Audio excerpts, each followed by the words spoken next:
que estava acontecendo, e a minha mãe falava, não, você está sendo tocado pelo Senhor e tal.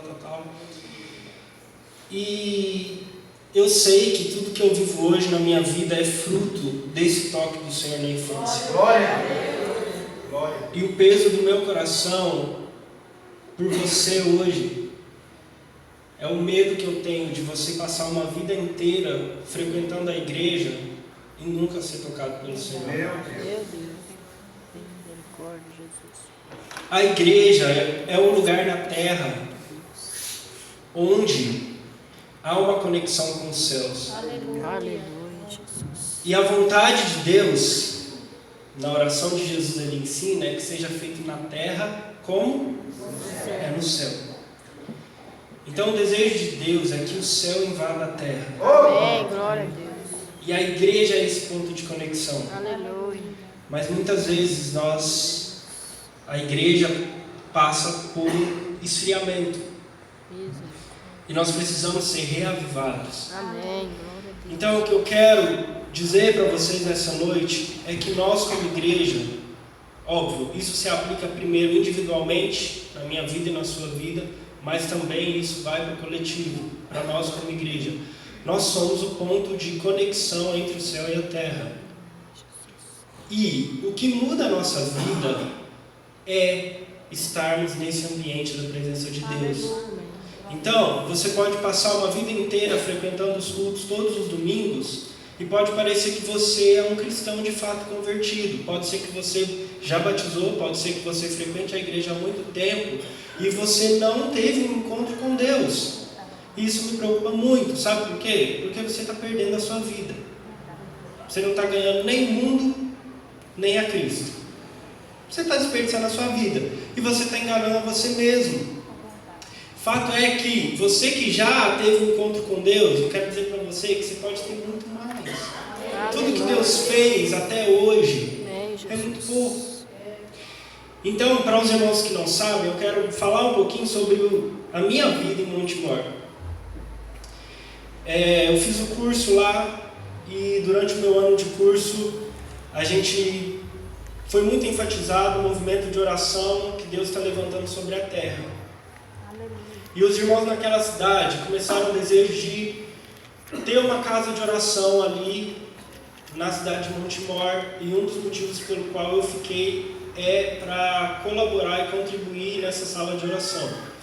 Então, para os irmãos entenderem, nunca foi tão enfatizada a oração na igreja como está acontecendo nesses últimos dias. E hoje em dia existem mais de 20 mil casas de oração na terra que oram 24 horas por dia, 7 dias na semana, sem parar. Glória a Deus. Isso não é uma obra de homens. Já nós temos vários avivamentos na história da igreja. Nós temos, por exemplo, o movimento Morável, que teve uma reunião de oração que durou 100 anos, sem parar. Meu Deus. Então, Deus tem despertado a igreja dele nesses últimos tempos para oração. Mas não é simplesmente oração, é para estar nesse lugar, nesse ambiente de comunhão com o Senhor. Isso é uma das coisas mais importantes que existe na nossa vida. Esse é o principal ministério da igreja, essa é a principal tarefa minha e sua. Orar e estar nesse lugar de comunhão com Deus. Nos Estados Unidos, existe um ministério, não sei quem conhece, chama IHOP, que Deus levantou um irmão e colocou esse desejo no coração dele, e por vários anos, ele com um grupo de irmãos oravam 3 vezes ao dia. E já há mais de 15 anos, eu não sei exatamente o tempo, se eu não me engano, foi no ano de 2000, então já deve ter, na verdade, quase 20 anos, que existe uma casa de oração lá que ora 24 horas por dia, 7 dias na semana. Então, esse despertar, esse toque que meu pai disse que sentiu, não é algo de homem, é algo de Deus. Deus está chamando o povo dele para esse lugar de encontro com ele, para esse lugar de comunhão com ele. Glória a Jesus. Então, você que frequenta a igreja porque você é filho de crente, eu cresci junto com vários amigos que eu não vejo aqui hoje. Entende? Eu fico me perguntando, óbvio que é a graça de Deus, eu não sou melhor que nenhum deles. Não tem a ver com a criação simplesmente que eu tive, porque eu sei que tem filhos de vários irmãos aqui que cresceram comigo, que os pais oraram o tempo todo por eles e ainda oram. Então, não tem a ver com isso, não é o erro dos pais, ou a gente não pode dizer exatamente o que acontece. Eu creio que aqueles que Deus escolheu, mesmo que hoje esteja longe do Senhor, vão voltar para a presença do Senhor. Mas fato é que a realidade que eu vivo hoje tem a ver com esse fundamento que eu tive na infância. Não tem a ver com simplesmente eu ter frequentado o culto a minha vida toda e ter crescido na igreja. Tem a ver com a experiência pessoal que eu tive com o Senhor. É isso que nos fortalece nos momentos de crise, nos momentos de dificuldade. É isso que mantém você de pé. É o relacionamento que você tem pessoalmente com Deus. É isso que transforma a nossa vida. E o ambiente de oração e de adoração, porque, voltando, a casa de oração, a gente trabalha num modelo que combina música e oração, adoração e oração. Então, as nossas reuniões de oração, elas são com música, e tem períodos de oração dentro da reunião com música. E de onde vem isso? Isso é coisa da nossa cabeça? Isso é coisa que... Qual é o fundamento? Qual é a base? Por que a gente faz isso? Bom, a base nossa é a Bíblia. Então, quando a gente vai para Crônicas, você vê que quando Davi ele começa a reinar, ele diz, eu não quero reinar sem a presença de Deus aqui. Então, a primeira coisa que ele faz é buscar a arca, que era o lugar onde era a habitação de Deus, que representava o trono de Deus entre o povo. Então, Davi busca a arca, os irmãos sabem da história. E o que Davi faz? Se você for ler em Crônicas, ele separa músicos e cantores e coloca diante da arca. E ele faz exatamente o que a gente faz, turnos. Existiam os turnos, existiam reuniões de oração e adoração diante da arca de Deus, constantemente, sem parar. E isso era a base do reino de Davi. O reino de Davi era a base disso. Mas a nossa base não é só Davi. Davi não fez isso porque ele teve uma ideia brilhante de repente... Deus não mandou pôr música no tabernáculo de Moisés. Não existia isso. De onde Davi tirou isso? Não existia uma ordem na lei para que houvessem músicos e cantores que a Bíblia diz que cantavam, profetizavam e faziam intercessões diante de Deus. Davi viu isso em um lugar. E eu gostaria que você abrisse comigo em Apocalipse, no capítulo 4.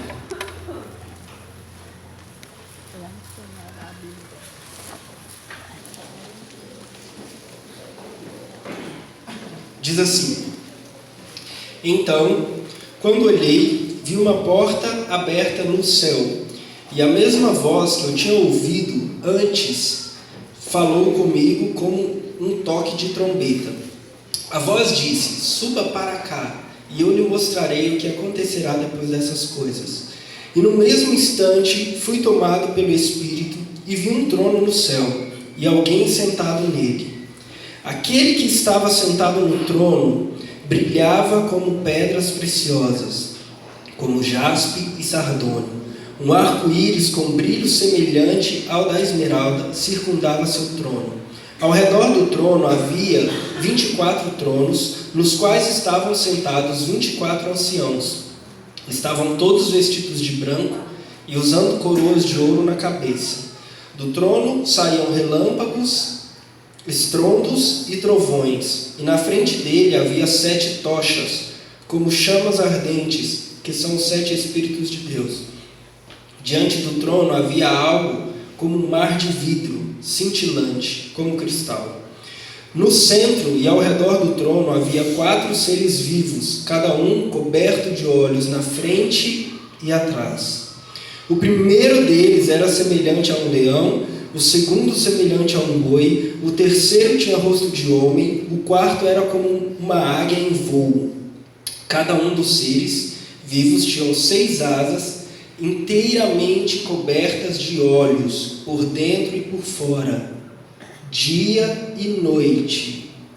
Dia e noite. Repetem sem parar: Santo, Santo, Santo é o Senhor Deus, o Todo-Poderoso, que era, que é e que ainda virá.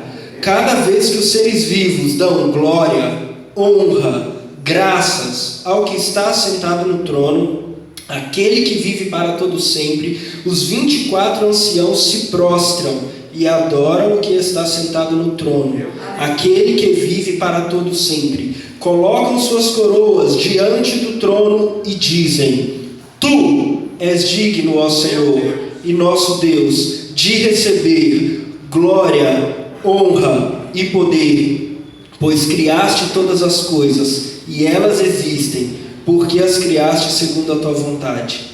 Então, na mão direita daquele que estava sentado no trono, vi um livro escrito por dentro e por fora e lacrado com 7 selos. Vi um anjo poderoso que perguntava em alta voz: Quem é digno de romper os selos deste livro e abri-lo? Mas não havia ninguém no céu, nem na terra, nem debaixo da terra que pudesse abrir o livro e lê-lo. Comecei a chorar muito, pois não se encontrou ninguém digno de abrir o livro e de lê-lo. Então um dos 24 anciãos me disse: Não chore, veja, o leão da tribo de Judá, o herdeiro do trono de Davi, conquistou a vitória. Ele é digno de abrir o livro e os 7 selos. Então vi um cordeiro que parecia ter sido sacrificado, mas que agora estava em pé entre o trono e os 4 seres vivos, e no meio dos 24 anciãos tinha 7 chifres e 7 olhos, que representam os 7 Espíritos de Deus enviados a todas as partes da terra. Ele deu um passo à frente e recebeu o livro da mão direita daquele que está sentado no trono. Quando o cordeiro recebeu o livro, os 4 seres vivos e os 24 anciãos se prostraram diante dele. Cada um tinha uma harpa e taças de ouro cheias de incenso, que são as orações do povo santo, e entoavam um cântico novo com estas palavras: Tu és digno de receber o livro, abrir os selos e lê-lo, pois foste sacrificado e com teu sangue compraste para Deus pessoas de toda tribo, língua, povo e nação.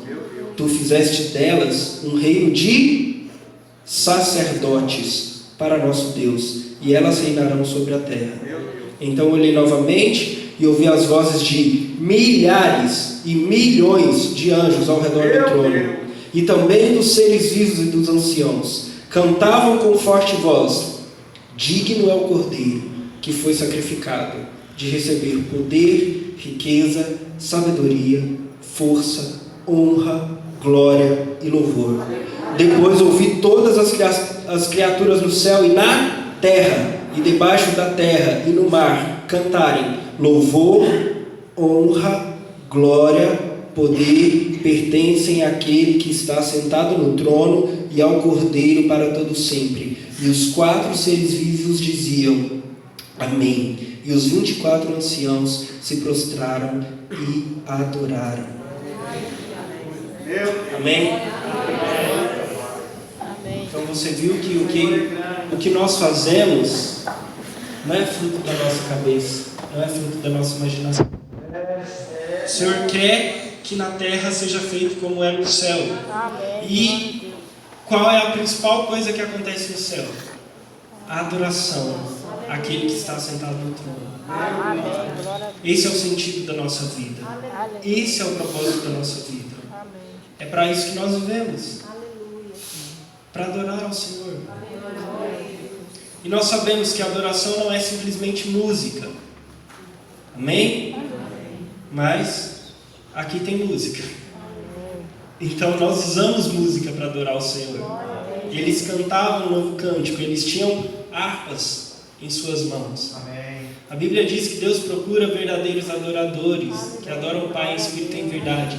Fato é que toda a nossa vida, o nosso modo de viver, deve ser adoração ao Senhor. Amém. Fato é que no Novo Testamento diz: tudo que você fizer, faça para a glória de Deus. Aleluia. Isso é um estilo de vida de adoração. Quer comais, quer bebais, fazei tudo para a glória de Deus. Então a nossa vida como um todo ela precisa ser adoração ao Senhor.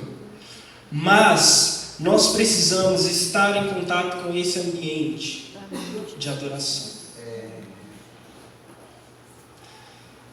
E adoração, uma das definições que eu gosto de dar, para mim adoração não é simplesmente uma ação, mas adoração é uma reação. Para mim adoração é quando você, uma adoração verdadeira, tá? Em espírito e em verdade. Adoração é quando você contempla o Senhor. E quando você contempla a dignidade do Senhor. Aleluia. Automaticamente você vai ter uma reação, que é adorar. Não tem como. O meu pai disse aqui, se você não gosta disso, não vem no culto no terceiro domingo. Então, se você não gosta disso, você não vai para o céu. Porque o céu é a adoração o tempo todo. Entende? Entende que talvez você está aqui perdendo seu tempo? Entende que talvez você está aqui há muito tempo e você ainda não entendeu o sentido da coisa? A Bíblia diz, eu quero que você olhe de novo comigo, no versículo 6, do capítulo 4, diante do trono havia algo como um mar de vidro, cintilante como cristal. No centro e ao redor do trono havia 4 seres vivos, cada um coberto de... Fala para mim, igreja. Coberto de... olhos. Na frente e atrás. Versículo 8. Cada um dos seres vivos tinha 6 asas, inteiramente cobertas de... olhos. Por dentro e por fora. Agora para. Pensa comigo, imagina esse ser. Minha cabeça é um monstro. Um ser que tem 6 asas. E ele é coberto de olhos. E as asas dele são cobertas de olhos, por dentro e por fora. Agora imagina, Deus criou todas as coisas, amém? Amém. Aqui diz que eles dia e noite, eles repetem sem parar: Santo, Santo, Santo é o Senhor Deus Todo-Poderoso, que era, que é e que há de vir, correto? Várias vezes eu já pensei assim, nossa, no céu só canta uma música, vai ser muito chato. Mas sabe por que a adoração é chato pra gente? Porque a gente não contemplou a beleza de Deus. A sensação que tem é que eles estão lá assim: Santo, Santo, Santo é o Senhor Deus dos exércitos. Pô, Deus criou a gente para isso, né? Os homens podem fazer outras coisas, mas a gente tem que ficar aqui dia e noite dizendo a mesma coisa. Santo, Santo, Santo. Eles não estão assim, querido. Acontece, sabe o quê? Que você não conhece Deus. Acontece, sabe o quê? Que você não está nesse ambiente. Porque eu imagino o dia que Deus criou esses seres. E eles cheios de olhos. E eu imagino a primeira vez que esses seres abriram aqueles milhares de olhos. O que eles viram? O que eles veem dia e noite sem parar? Qual é a visão que eles têm dia e noite sem parar? Eles estão dia e noite diante do trono de Deus. Eles estão dia e noite contemplando o grande eu sou, o Deus soberano, aquele que era antes de todas as coisas, aquele que será eternamente. Você não adora, sabe por quê? Porque você ainda não viu Deus. Sabe por que a gente não vive uma vida de constante adoração? Porque tudo que nós conhecemos de Deus é muito pouco. E esse é o peso do meu coração. Eu passei muito tempo na sala de oração orando um texto, que é o texto de João, que eu gostaria de ler com vocês. E eu lembro que eu estava orando ao Senhor e pensando sobre conhecer a Deus e querer conhecer a Deus e querer estar nesse lugar. Por que eu li esse texto para os irmãos? Porque eu quero dizer para você que esse lugar está acessível para a gente. Eu quero dizer para você que cada culto que você vem não é simplesmente um culto que você vem e vai cantar umas musiquinhas que falam de Deus. O culto é quando nós nos juntamos a esses seres. Aleluia. Você lembra daquela música que falava, eu não sei se a igreja subiu ou se o céu desceu? Amém. O culto tem que ser isso. Amém. Mas nós nos acostumamos com muito pouco. Nós nos satisfazemos com muito pouco. É Deus. Sabe o que acontece? Falta fome e sede no meu e no seu coração. Nós não desejamos ao Senhor. Nós queremos viver a normalidade da nossa vida, mas nós não fomos chamados para viver a normalidade da nossa vida. Ou então sabe o que nós queremos fazer? Nós queremos terceirizar o nosso relacionamento com Deus. Nós queremos colocar um mediador entre nós e Deus, sendo que o caminho já foi aberto. Aleluia. O versículo 10 diz que os seres estão cantando.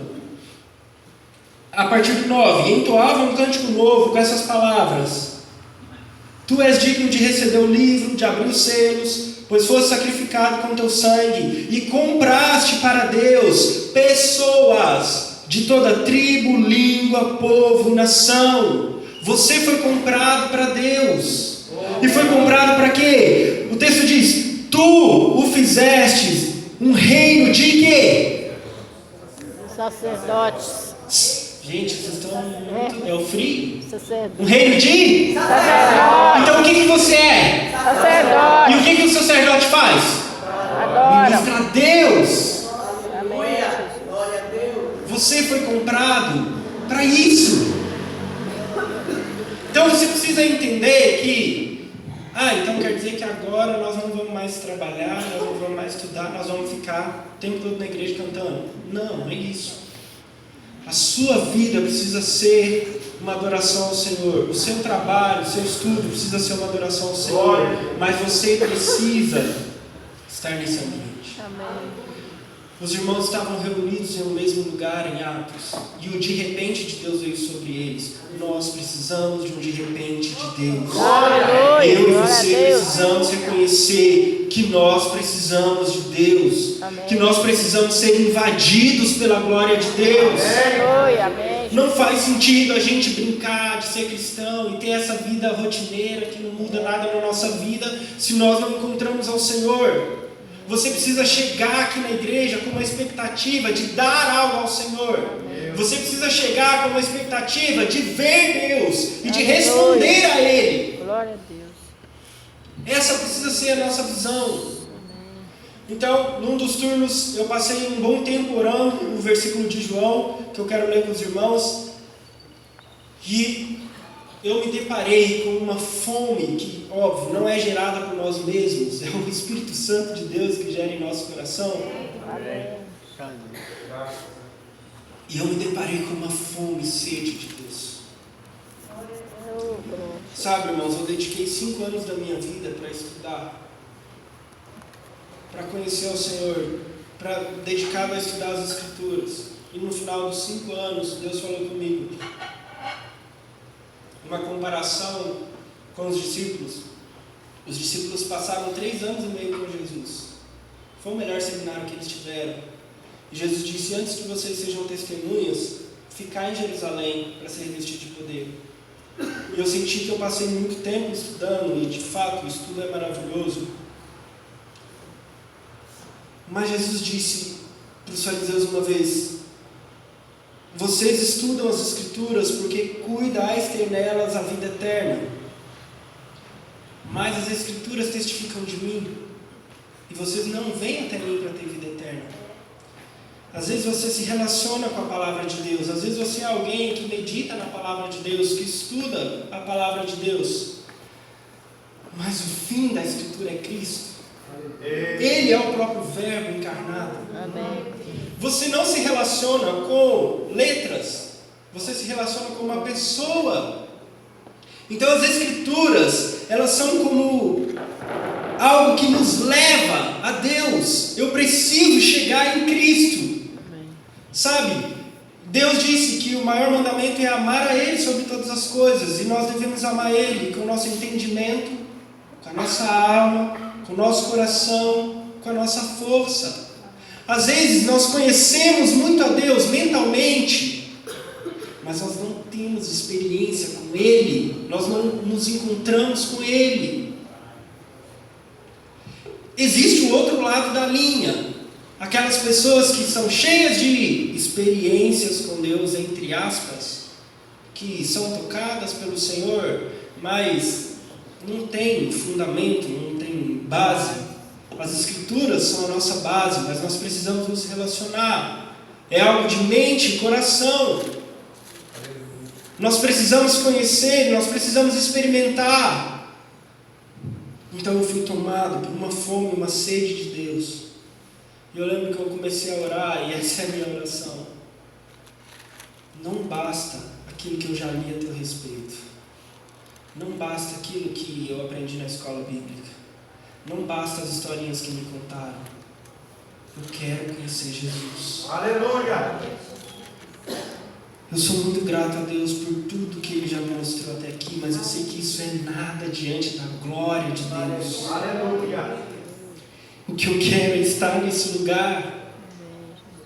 E o que eu quero para você, igreja, é que você esteja nesse lugar. Porque esse lugar vai transformar a sua vida. Irmãos, eu tenho várias experiências de pecados na minha vida que eu não conseguia romper, que eu não conseguia vencer. E enquanto eu estava exposto ao ambiente da presença de Deus, eu sentia o Espírito me fortalecendo. E o Senhor me santificando. E me levando a uma vida de santidade. Existem curas na sua alma que vão ser curadas através da adoração. Através de você estar nesse ambiente de encontro com Deus.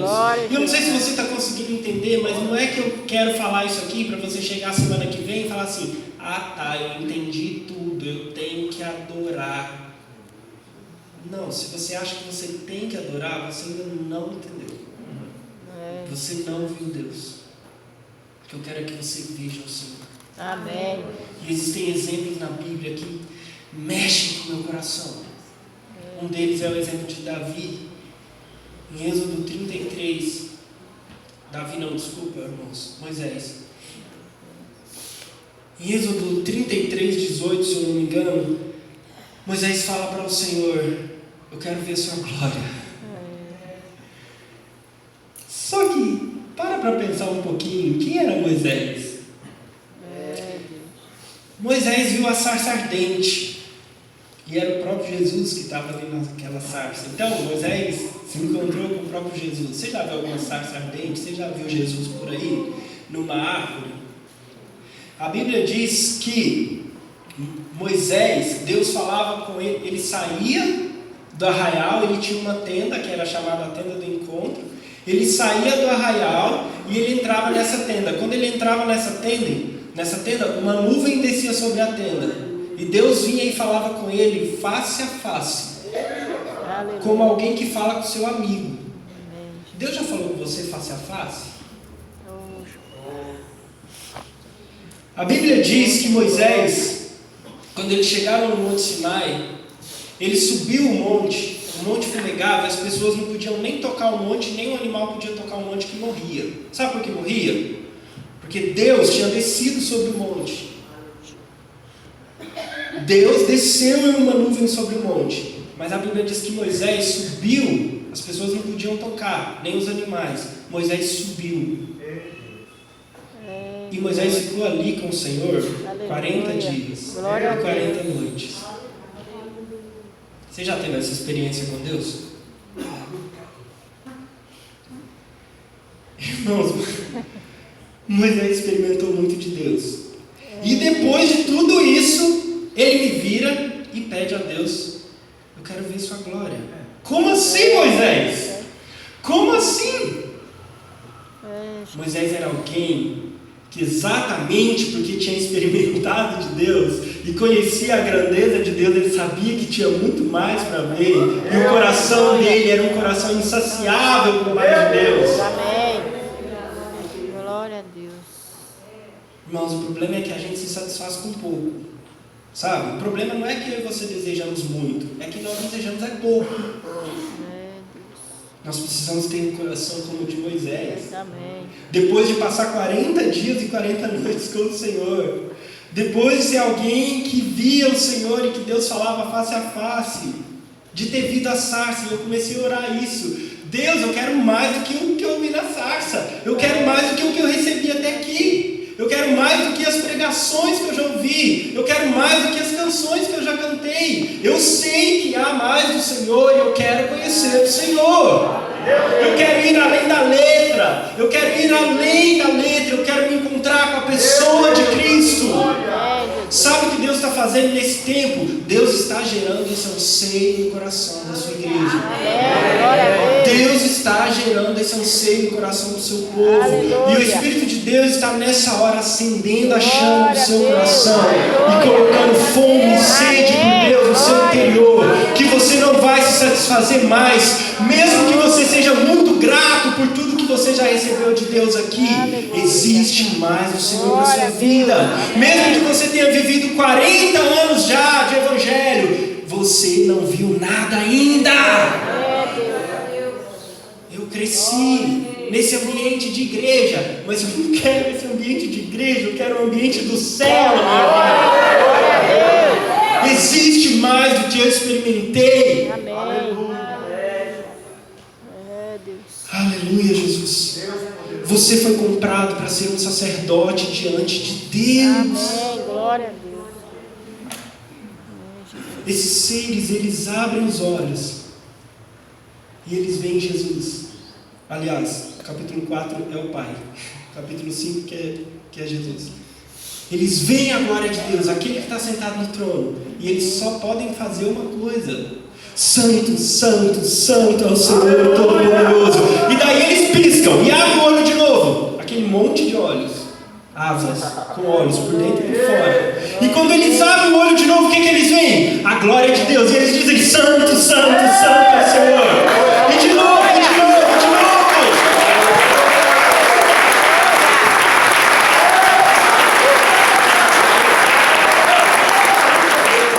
Eles não estão fazendo por obrigação, eles não estão fazendo porque eles são forçados, eles estão fazendo porque eles não podem fazer outra coisa.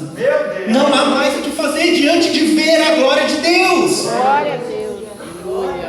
E a Bíblia diz que os 24 anciãos que estão assentados em 24 tronos, e eles reinam com o Senhor, mas quando os seres dizem isso e eles olham para aquele que está sentado no trono, o que eles fazem? Eles lançam as suas coroas. Aleluia. A gente pode imaginar, tá, irmãos? Imaginação não é pecado, tá? Foi Deus que fez a sua imaginação. Eu não imagino que eles fazem assim, ó. Eu imagino que eles contemplam a dignidade de Deus e eles arremessam as suas coroas diante de Deus, dizendo: eu não sou digno